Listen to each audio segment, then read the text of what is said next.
ग्रामीण इलाकों में कोरोना संकट को रोकने के लिए सरकार एक ओर जहां एड़ी चोटी का जोर लगाए हुए है, दूसरी ओर स्वास्थ्य विभाग की लापरवाही की तस्वीरें भी लगातार सामने आ रही हैं। और ऐसा ही कुछ शाहजहांपुर के प्राथमिक स्वास्थ्य केंद्र में दिखाई दिया, जहां पर मरीजों के इलाज के लिए मेडिकल स्टाफ ही नहीं है।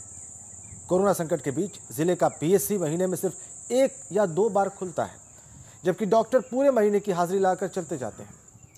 शाहजहांपुर के इस स्वास्थ्य केंद्र का यह हाल तब है जब करीब 24 गांवों के लोग इलाज के लिए इसी स्वास्थ्य केंद्र के भरोसे हैं।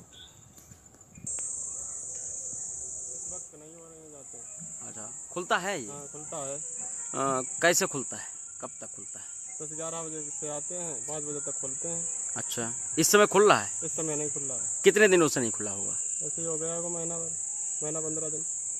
लगभग 1 महीना 15 दिन से नहीं खुला है। हाँ, ऐसे हो। अच्छा, कोई डॉक्टर नहीं आया? हाँ, कोई डॉक्टर नहीं।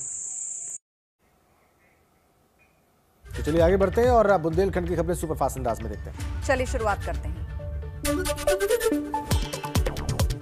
महोबा के विजयनगर गांव में पति ने पत्नी की हत्या के बाद खुद की भी जान ले ली। आरोपी की छोटी बहन पर भी धारदार हथियार से हमला कर दिया।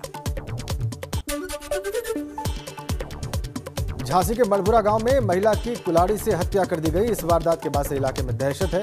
पुलिस मामले की जांच में जुटी है।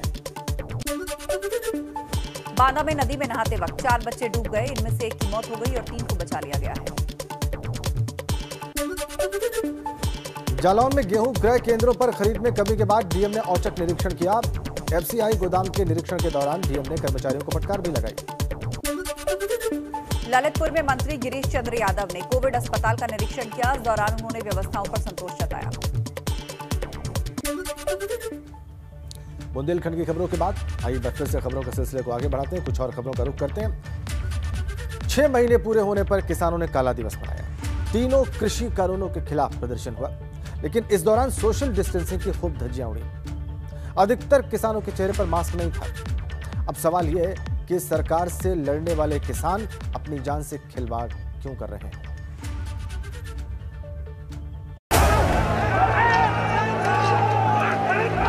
काम रोकने का, हमारा काम भूगने का। 6 महीने हो गए, सरकार बात नहीं मान रही, वो तो करना पड़ेगा ना।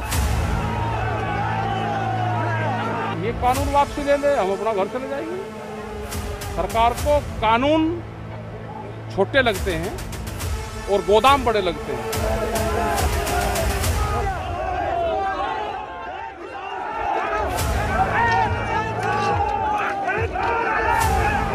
मई के महीने की ये तस्वीर ना तो होलिका दहन की है और ना ही यहाँ मथुरा वाली लठमार होली खेली जा रही है।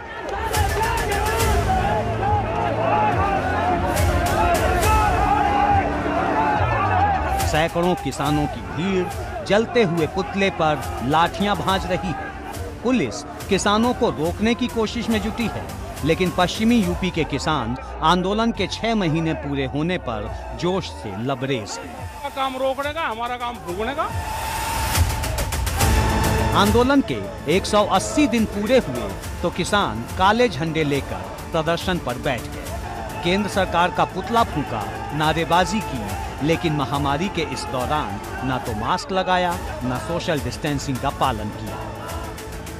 दिल्ली से यूपी को जोड़ने वाले गाजीपुर बॉर्डर पर किसानों की भारी भीड़ कोविड नियमों को न मानने की जिद का साक्षात प्रमाण है।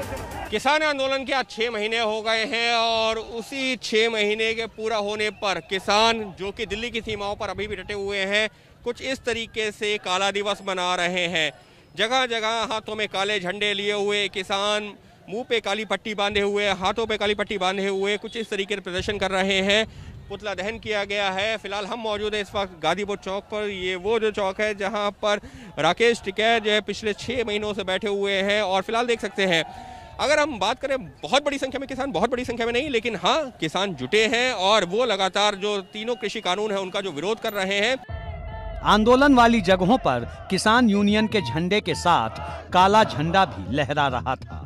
महिलाएं भी इस प्रदर्शन में पहले की तरह दिखाई दी। कानूनों को काला बताया गया, लेकिन ना तो बुजुर्गों के चेहरे पर मास्क था और ना ही सोशल डिस्टेंसिंग जैसी कोई बात। सवाल पूछने पर वो बोल दिया गया जो मन में आया। यहाँ पे ये सुरक्षित ज्यादा है, यहाँ पे घर से ज्यादा जगह है, अपनी झोंपड़ी बनाओ और दूर बना लो, तो यहाँ पे ठीक है ये। और गैर कानूनी तो यहाँ बैठना भी है। टिकैत के सिर पर काली पगड़ी थी, हाथ में काला झंडा था और सरकार की नीयत को काला बताया जा रहा था। लेकिन उनके ही पीछे खड़ी भीड़ में ना तो किसी के चेहरे पर ठीक से मास्क लगा था और ना ही सोशल डिस्टेंसिंग नजर आई। जुबान पर बस एक ही बात, जब तक कानून वापसी नहीं तब तक घर वापसी नहीं। क्या पता एक साल रहना पड़ा, अब तो पक्के बता भाई, पक्के टीन सेट डाल लो, हो सके 1 2 साल 3 साल 4 साल लगे, कितना टाइम लगेगा, अपने पक्के बनाओ। दिल्ली की सीमाओं पर 6 महीने से किसानों ने डेरा डाल रखा है। कभी रेल रोको प्रदर्शन हुआ, कभी दिल्ली में घुसकर किसानों ने अपनी दहाड़ केंद्र सरकार को सुनाई, तो कभी कुछ और। लेकिन इस वक्त कोरोना काल है और किसानों को जान से ज्यादा कानून वापस करवाने की चिंता है। ये तस्वीरें बताती हैं कि किसानों को कोरोना का कितना डर है।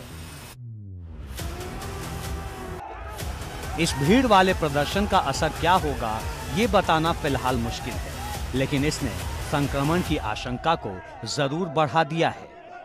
एबीपी गंगा के लिए ब्यूरो रिपोर्ट।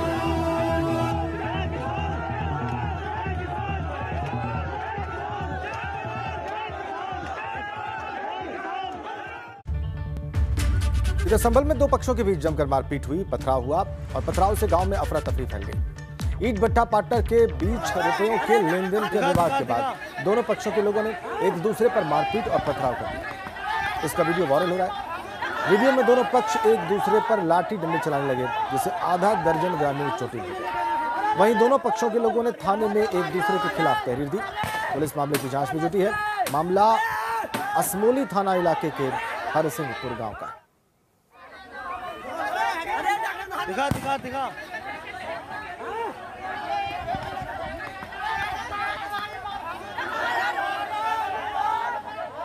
संभल का ये वीडियो वायरल हो रहा है। देखिए 2 पक्षों के बीच मारपीट का वीडियो, जबरदस्त मारपीट, लाठी डंडे चले।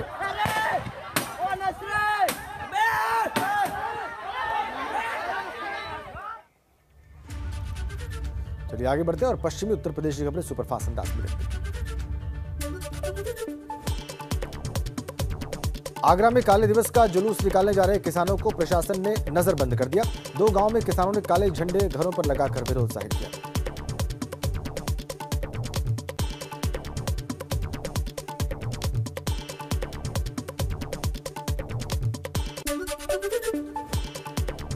बागपत में किसानों ने काला दिवस मनाया। घर, गाड़ियों और सड़कों पर काले झंडे बांधकर विरोध किया। सरकार के खिलाफ नारेबाजी कर कृषि कानूनों को वापस लेने की मांग की।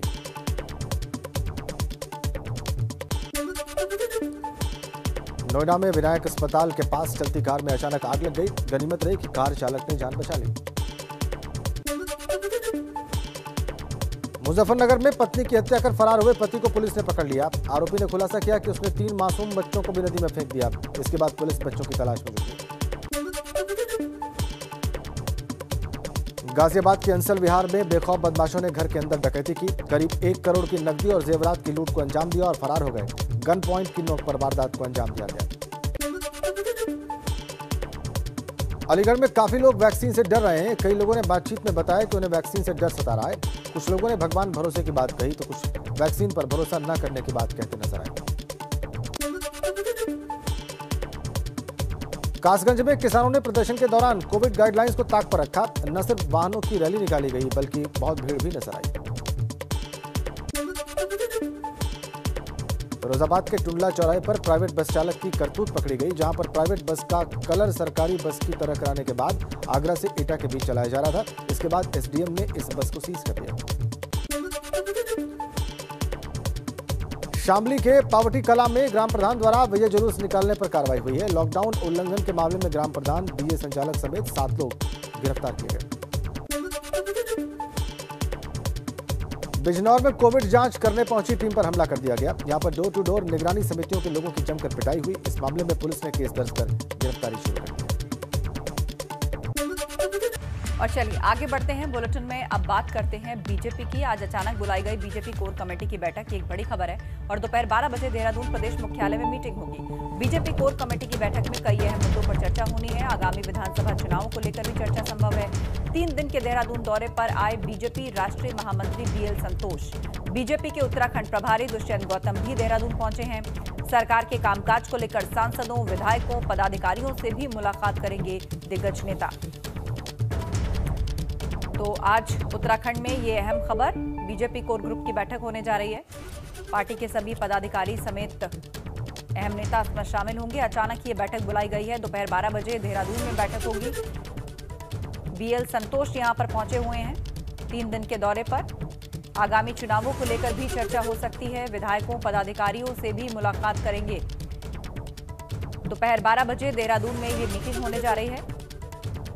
बीजेपी राष्ट्रीय महामंत्री बीएल संतोष, बीजेपी उत्तराखंड प्रभारी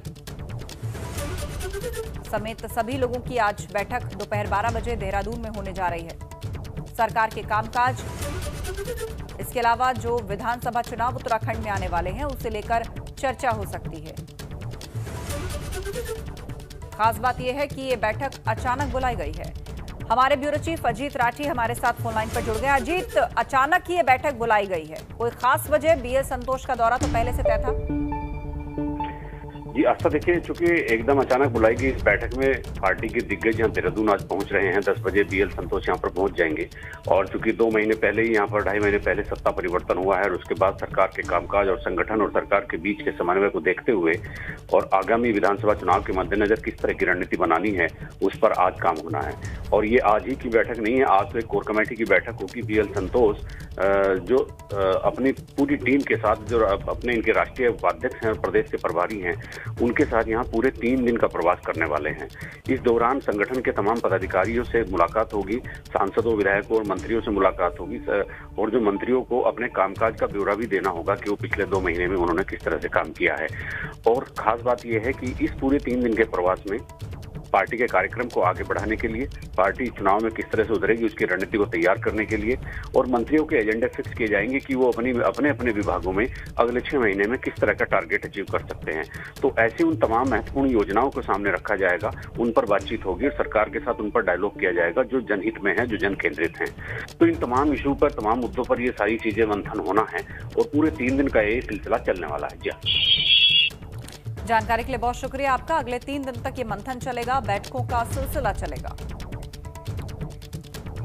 और कोरोना का खौफ ऐसा कि लोग अपनों का अंतिम संस्कार करने से भी डर रहे हैं। हरिद्वार में ऐसा ही 400 लावारिस लाशों का अस्थि विसर्जन किया गया। कनखल स्थित सती घाट पर दिल्ली के कई शमशान घाटों से लाई गई 400 से ज्यादा लोगों की अस्थियां गंगा में विसर्जित की गई। उधर गुजरात से भी कुछ लोग लावारिस अस्थियों को लेकर हरिद्वार पहुंचे हैं। उन्होंने हरिद्वार में हर की पैड़ी पर पूरे विधि विधान के साथ अस्थियों को गंगा में विसर्जित किया है। समाज में निस्वार्थ सेवा कर रहे ये लोग गुजरात से हरिद्वार पहुंचे थे। तो अस्थियों का विसर्जन करने के लिए गुजरात से खास तौर पर लोग आए। लावारिस शवों के अंतिम संस्कार के बाद उनकी अस्थियों को पूरे विधि विधान से यहाँ पर प्रवाहित किया गया। चलिए आगे बढ़ते हैं और उत्तराखंड की खबरें सुपरफास्ट अंदाज में देखते हैं। चलिए शुरुआत करते हैं। ऋषिकेश में डीआरडीओ का कोविड-19 हॉस्पिटल बनकर तैयार हो गया है। सीएम ने अस्पताल का उद्घाटन किया। 500 बेड के इस अस्पताल में सभी तरह की सुविधाएं मौजूद हैं।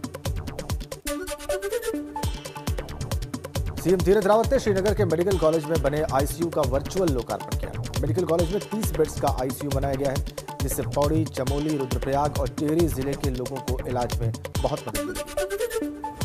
कैबिनेट मंत्री बिशन सिंह चुफाल ने हल्द्वानी के मेडिकल कॉलेज में बनाए गए 500 बेड के कोविड अस्पताल का निरीक्षण किया।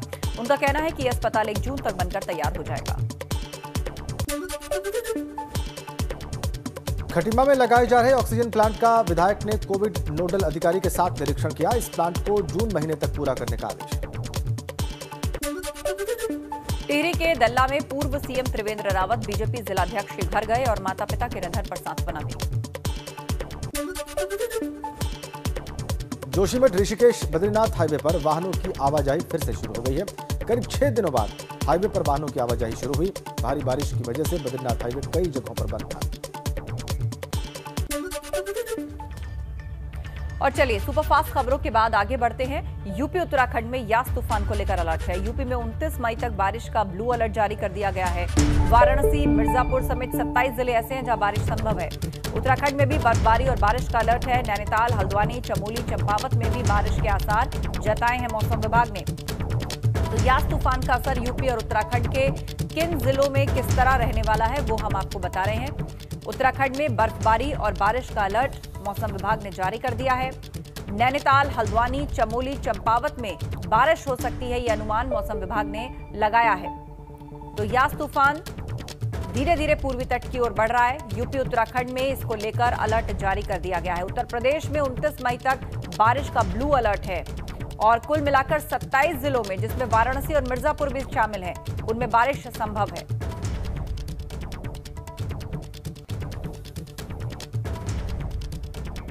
तो यूपी में यास तूफान को लेकर जिलों में तैयारियां तेज हो गई हैं। वाराणसी में यास को लेकर प्रशासन अलर्ट पर है। वाराणसी से नीतीश पांडे और हल्द्वानी से अंकित शाह हमारे साथ जुड़ गए, हमारे दो सहयोगी। पहले वाराणसी चलते हैं नीतीश के पास। नीतीश, वाराणसी में क्या तैयारियां हैं इस तूफान को लेकर? इस अलर्ट का क्या असर है वहां पर?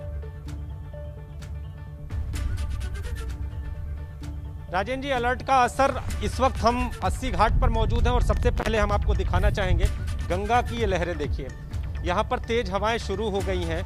रात की बात करें तो हल्की बारिश भी हुई है। अभी भी मौसम पूरी तरह से बादल घिरे हुए हैं और यहाँ पर हवाएं तेज चल रही हैं। अगर प्रशासनिक इंतजामों की बात करें तो लोगों से अपील की गई है कि अपने पास टॉर्च रखें, इसके साथ ही घरों में रहें। घर के बाहर जिस वक्त हवाएं तेज चलें, घर के बाहर न निकलें। इसके साथ आप अगर अपनी छत पर कोई ऐसा सामान रखे हैं जो कि उड़ सकता है तो उसको घर के अंदर ले लें। इसके साथ ही जो नौका संचालन है उनको भी साफ तौर पर बता दिया गया है। उनसे अपील की जा रही है कि जिस वक्त हवाएं तेज हों आप नौका का संचालन भी ना करें। नाविकों ने अपनी नौकाएं बांध ली हैं ताकि नाव कभी भी कहीं किसी दुर्घटना का शिकार न हो जाए, तो नौका को बांध लिया गया है। और आपको हम तस्वीर दिखाना चाहेंगे। देखिए, ये नौका स्थिर रहती थी तो ये किस तरह से यहाँ पर इस पानी की रफ्तार साफ तौर पे आपको देखने को मिल रही है। 35 किलोमीटर प्रति घंटा, उससे ज़्यादा की रफ्तार होगी हवाओं की। ऐसे में लोगों को बचना होगा। आम जनता भी इसे लेकर अलर्ट है। जो पार्षद हैं वो लोगों से अपील कर रहे हैं कि आप सावधान हो जाएं यास को लेकर। अगर आपके घर में कोई ऐसी चीज़ हो जो कि आपको नुकसान पहुंचा सके, जो पुराने हो, जो कि किसी जर्जर हालत में हो, उससे दूर हट जाएं। आप दूसरे मकान में चले जाएं, कहीं ऐसा ना हो कि वो और जो वहाँ पर भी लोगों को पूरी तरह से अलर्ट कर दिया गया है। जी हाँ, बिल्कुल अलर्ट कर दिया है प्रशासन ने। और नदी किनारे होने के कारण जो अलग से कुछ एहतियात रखने होते हैं उसके भी दिशा निर्देश दे दिए गए हैं। अंकित शाह का रुख करेंगे, हल्द्वानी से हमारे साथ जुड़ गए हैं। उत्तराखंड के लिए मौसम विभाग ने कहा है पहाड़ी इलाकों में बर्फबारी हो सकती है। इसके अलावा बहुत सारे जिले ऐसे हैं जहां तेज बारिश हो सकती है। फिलहाल वहां मौसम किस तरह का बना हुआ है और क्या तैयारियां हैं? आपको बताते हैं जिस तरह से यास तूफान का इफेक्ट उत्तराखंड में भी देखने को मिल रहा है। मौसम विभाग ने साफ तौर पर एक बार फिर से अलर्ट यहाँ पर घोषित कर दिया गया है। खासतौर पर जो जिले के पहाड़ी क्षेत्र हैं वहाँ पर मौसम विभाग ने अलर्ट किया। उनका साफ तौर पर कहना है कि जो पहाड़ी क्षेत्र है वहाँ पर ओलावृष्टि और भारी बारिश हो सकती है। वहीं बात करें प्रशासन की तैयारियों की, एनडीआरएफ की टीम पूरी तैयार है, जेडएफ की टीम यहाँ पर तैयार है और प्रशासन ने पूरी तैयारी यहाँ पर की गई है। वहीं मौसम की बात करें तो अभी फिलहाल मौसम यहाँ पर खुला हुआ है, लेकिन मौसम विभाग ने जिस तरह से दो दिन तक जो चेतावनी दी है उसको नजरअंदाज भी नहीं किया जा सकता। क्योंकि जब पहले मौसम विभाग ने चेतावनी दी थी सटीक साबित हुई थी और उत्तराखंड में काफी नुकसान हुआ था, तो इसको लेकर प्रशासन पहले से ही अलर्ट है। ठीक है अंकित, बहुत बहुत धन्यवाद आपका। प्रशासन अलर्ट है, बहुत अच्छी बात है। तूफान का असर इन इलाकों में रह सकता है जहां के बारे में हमने आपको बताया। पूर्वी उत्तर प्रदेश में खासकर 27 जिलों के लिए अलर्ट है, उत्तराखंड के कुछ जिलों के लिए अलर्ट है। तो आप भी सचेत रहें, सावधान रहें। और इसी खबर के साथ गंगा सवेरा में आज फिलहाल